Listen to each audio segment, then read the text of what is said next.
Hello everyone, कैसे हैं आप सब। एक बार पुनः शिव कोचिंग क्लासेस पर स्वागत है। उम्मीद करता हूं आप सब अच्छे होंगे, मस्त होंगे, बेहतर होंगे, आपकी पढ़ाई बेहतर चल रही होगी।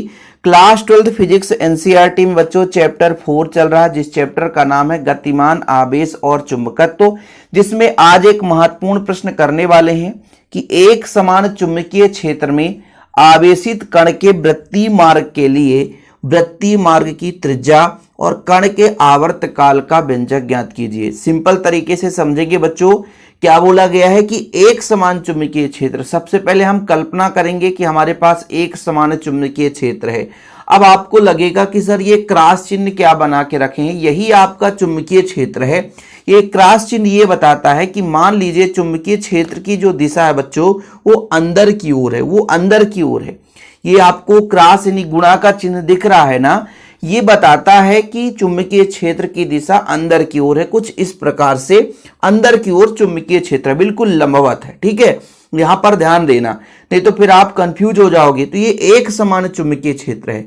अब इसमें कोई कण है जो कि आवेशित है, कुल मिलाकर के एक आवेश मान लीजिए यहां पर अंदर की ओर जाता है, तब इस पर एक बल कार्य करेगा जो कि इसको वृत्तीय मार्ग पर मोड़ने का काम करता है। क्योंकि लंबवत प्रवेश करेगा बच्चों, तो एक उसके लंबवत बल भी कार्य करेगा। अब कहोगे सर ये कैसे जानेंगे कि लंबवत बल कार्य करेगा। फ्लेमिंग के बाएं हाथ के नियम से तर्जनी, अंगूठा, मध्यमा तीनों को बच्चों इस प्रकार फैलाओ कि परस्पर लंबवत हों। अब यदि तर्जनी चुंबकीय क्षेत्र की दिशा को और मध्यमा आवेश की गति की दिशा को बताता हो, तो अंगूठा उस पर लगने वाले बल की दिशा को बताएगा। अब आप लोगों को वो भी कंफ्यूजन होगी, तो वो वीडियो देख लेना बच्चों, क्योंकि मैं हर वीडियो प्रोवाइड करता हूं। भले एग्जाम के दृष्टिकोण से सही ना हो, लेकिन आपके लिए वो लेक्चर जरूर हमारे चैनल पे आता है। अब मैं ये कह रहा हूं, देखिएगा, मैं आपको एक साधारण भाषा में समझाता हूं कि मान लीजिए ये चुंबकीय क्षेत्र की दिशा बता रहा है जो कि अंदर की ओर बता रहा है। अब इसके लंबवत कोई आवेश इस प्रकार से गमन करता है बच्चों। ठीक है, आवेश जो है इसके लंबवत इस प्रकार से गमन करता है। तब यहां पे जो आपका बल है बच्चों, इसके लंबवत इस प्रकार से आपका रिप्रेजेंट होगा। सिंपल है बच्चों, ये आप लोग नोट कर लेना कि जैसे मैं कह रहा हूं कि भाई ये मान लीजिए आपका क्या है, ये तर्जनी है, ये चुंबकीय क्षेत्र की दिशा को बताता है। ये मध्यमा हो गया, ये आपके वेग की दिशा को बताता है। तब इसके लंबवत, भाई तीनों परस्पर लंबवत हों, तब इसके लंबवत एक बल कार्य करेगा जो अंगूठा प्रदर्शित करता है। आप अपने हाथ को ऐसे ही इसी दिशा में बना लेना, तो आपको चीजें क्लियर हो पाएगी बच्चों। ठीक है, अंगूठा, तर्जनी, मध्यमा, तो चुंबकीय क्षेत्र की दिशा अंदर की ओर है। इसके लंबवत जैसे इस तरीके से कोई आवेश जा रहा है, तब इस पर जो बल है बच्चों कुछ इस प्रकार से लंबवत बल कार्य करेगा, और यही लंबवत बल जो है ये वृत्तीय मार्ग में मोड़ने का काम करता है। यानी यहाँ पे जो आवेश है, जैसे कोई आवेश एक चुंबकीय क्षेत्र में गति करता है तो उस पर एक बल कार्य करता है बच्चों, उसे बोलते हैं लॉरेंज बल। क्या बोलते हैं? लॉरेंज बल। और यही लॉरेंज बल जो होता है वो लंबवत बल कार्य करेगा जो कि उसको वृत्तीय मार्ग में घुमाने का काम करता है, वृत्तीय मार्ग में मोड़ने का काम करता है, मतलब आवश्यक अभिकेंद्री बल प्रदान करता है। ध्यान रखिएगा, एक एक पॉइंट इसलिए समझा रहा हूं क्योंकि सब कुछ काम आने वाला है। कि जैसे ही कोई आवेश एक समान चुंबकीय क्षेत्र में गति करना बच्चों शुरू किया तो उस पर एक बल कार्य करने लग जाता है, वो है लॉरेंज बल। लॉरेंज बल क्या होता है? आवेश के समानुपाती है, किस वेग से जा रहा है उसके समानुपाती होता है, चुंबकीय क्षेत्र के समानुपाती होता है, और चुंबकीय क्षेत्र के साथ कितना कोण बनाते हुए प्रवेश कर रहा है, वेग और थीटा का जो कोण होता है वो साइन थीटा के समानुपाती होता है। सिंपल इन चार चीजों पर निर्भर करता है, वो आपका लॉरेंज बल हो जाता है। एक एक पॉइंट चीजें क्लियर कर रहे हैं बच्चों। ठीक है, मैंने क्या क्या कहा कि भाई किन किन चीजों पर निर्भर करता है, कि भाई आपका जो बल है वो डिपेंड करता है आवेश के परिमाण, आवेश के वेग पर, चुंबकीय क्षेत्र कितना है बच्चों, और कोण कितना बनाता है उस पर डिपेंड करता है। जैसे 90 डिग्री पर लंबवत प्रवेश करता है तो साइन 90 का मान 1 हो जाएगा, तो क्यू भी यहाँ पे एक बल लगेगा लॉरेंज बल, जो उसके वृत्तीय मार्ग में मोड़ने का काम करता है, मतलब आवश्यक अभिकेंद्री बल प्रदान करता है। ओके, तभी ये वृत्तीय मार्ग पर गति करेगा, अन्यथा ये बल यदि उसको अभिकेंद्री बल प्रदान नहीं करेगा तो वृत्तीय मार्ग पर गति नहीं करेगा बच्चों। तो एक समान चुंबकीय क्षेत्र हमने माना है।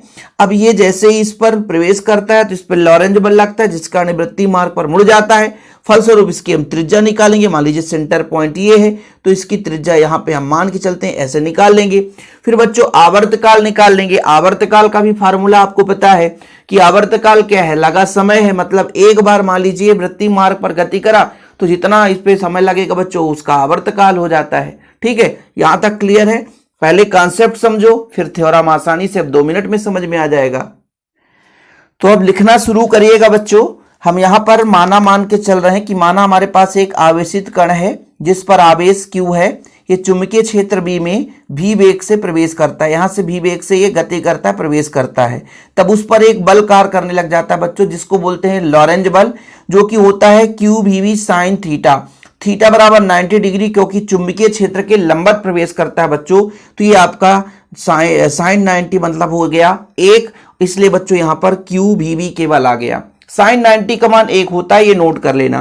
तो एक हमारे पास आवेशित कण था जिसका आवेश का मान हमारा Q है, V चुंबकीय क्षेत्र में प्रवेश करता है v वेग से, तब उस पर लॉरेंज बल QVV साइन थीटा, थीटा का मान 90 डिग्री रखा बच्चों, तो यहां पे साइन 90 का मान हो जाता है 1, इसलिए हो गया QVV। यहां तक क्लियर है, कोई दिक्कत तो नहीं है, सब क्लियर है बच्चों। हमें मुख्य रूप से क्या निकालना है, वृत्तीय मार्ग की त्रिज्या। तो यहां पे हम यदि आपसे कह दें कि यही जो लॉरेंज बल है, यही लॉरेंज बल वृत्तीय मार्ग के लिए, वृत्तीय मार्ग में गति के लिए शॉर्टकट कराएंगे, है ना। वृत्तीय मार्ग में गति के लिए आवश्यक अभिकेंद्रीय बल प्रदान करता है। आवश्यक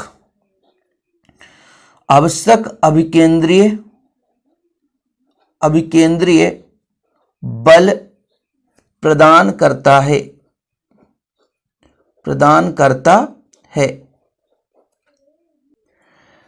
आगे बात करते हैं, यदि आवेशित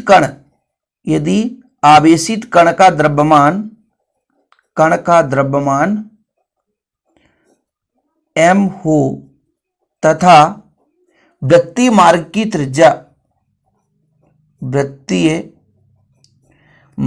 त्रिज्या स्मॉल r हो तो। अब चूंकि हमने आपको यह बताया कि भाई साहब जो लॉरेंज बल है वो क्या प्रदान करता है, अभिकेंद्रीय बल प्रदान करता है। जो आपने यहां पे समझा बच्चों, लॉरेंज बल जो है वो अभिकेंद्र बल प्रदान करता है। मतलब ये जो लॉरेंज बल है वो क्या प्रदान करता है, अभिकेंद्र बल प्रदान करता है। लॉरेंज बल जो है वो अभिकेंद्र बल प्रदान करता है। तो लॉरेंज बल का मान कितना है, QVV हो गया, और अभिकेंद्र बल का सूत्र mv²/r होता है। जिससे ये नहीं बन रहा है तो फिर बहुत बड़ी गलती है आपकी। अब देखो बच्चों, एक भी से भी कट जाएगा तो आपका यहां पे r इधर आ जाएगा, यहां पे बचेगा mv और नीचे आ जाएगा QB हो जाएगा। ये आपका त्रिज्या है बच्चों, क्या है, त्रिज्या है। किंतु यदि मैं आपसे कह दूं द्रव्यमान गुणे वेग बराबर होता है संवेग, इसलिए बच्चों आपका r बराबर हो जाएगा mv के जगह p बटा आपका हो जाएगा QB बच्चों, और यही आपका त्रिज्या का मान आ चुका है। इसको आप समीकरण 1 दे सकते हो, आपकी इच्छा है, या इसको एक समीकरण दे दो और इसको समीकरण 2 दे दो। कितना सिंपल तरीके से आ गया भाई कि एक आवेश किसी चुंबकीय क्षेत्र में गति करता है तो भाई v वेग से गति करता है, लंबवत गति करता है, तो उस पर एक अभिकेंद्र बल एक लॉरेंज बल लगता है। यही लॉरेंज बल थोड़ा सा बच्चों क्या उसको अभिकेंद्रीय बल प्रदान कर देता है। सिंपल तरीके से आ गया। अब यहां से हमको निकालना है कण का आवर्तकाल। हम नंबरिंग नहीं कर रहे हैं, सीधा डायरेक्ट यदि मान लीजिए पहले नंबर की बात करें तो यहां से शुरू हो जाता है। दूसरे नंबर की बात करें बच्चों, कण का जो आवर्तकाल होगा, कण का आवर्तकाल, ठीक है, मतलब समय बराबर होता है दूरी बटा वेग। देखो मैं भी आपको बताऊंगा, यानी दूरी का मतलब वृत्तीय मार्ग की परिधि, एक बार चक्कर लगाएगा ना कि परिधि मतलब हो गया पूरा दूरी, एक चक्कर लगाएगा, बटा आपका हो जाएगा बच्चों वेग। अब यहां पे आप कंफ्यूज हो जाओगे कि सर ये हमने कभी पढ़ा नहीं, ये कहां से आ गया। अरे बच्चों लोचा कुछ भी नहीं है, चाल बराबर या वेग बराबर आपने पढ़ा है दूरी बटा समय। क्या होता है? दूरी बटा समय। तो बच्चों यदि हम पक्षांतर करेंगे, समय बराबर, और समय ही आवर्त काल है, तो दूरी बटा वेग हो गया। अब होता क्या है कि वृत्तीय मार्ग पर एक चक्कर लगाता है आवेश, तो इसके पूरे चक्कर लगाने में जो दूरी होगा वो उसकी परिधि होगी। क्या होगी? परिधि होगी बच्चों। फिर समझना, एक बार वृत्तीय मार्ग पर चक्कर लगाएगा तो परिधि होगा, ठीक है। और आवर्तकाल क्या कहलाता है? समय एक चक्कर लगाने में, यानी वृत्तीय मार्ग पर कोई आवेश घूम रहा है तो एक बार घूमेगा तो कितना समय लगेगा, उसका आवर्तकाल हो जाएगा। अच्छा, यहां पर त्रिज्या हमने r मान रखा बच्चों, तो यहां पर जो परिधि होगा वो 2πr होगा। वेग हमने भी मान रखा है और आपका कैपिटल T है ही है।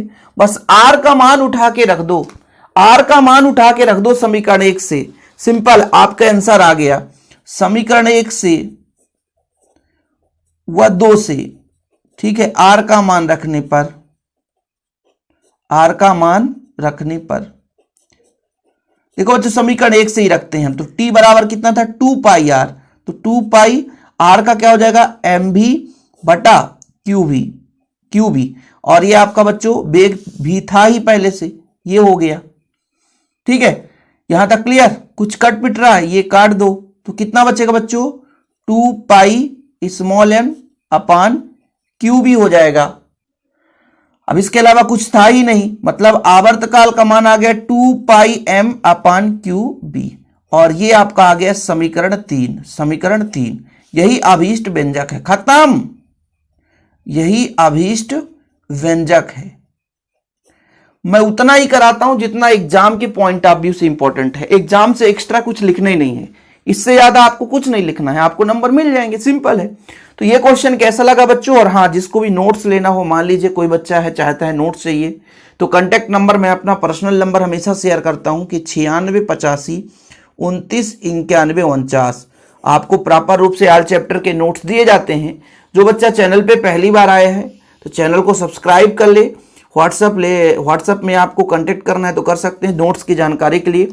मैं छोटा सा अमाउंट लेता हूं बच्चों, मात्र 100 रुपीज चार्ज है, लेकिन प्रॉपर रूप से आल चैप्टर के नोट्स दिए जाते हैं। फिलहाल अभी के लिए इतना ही। जय हिंद, वंदे मातरम।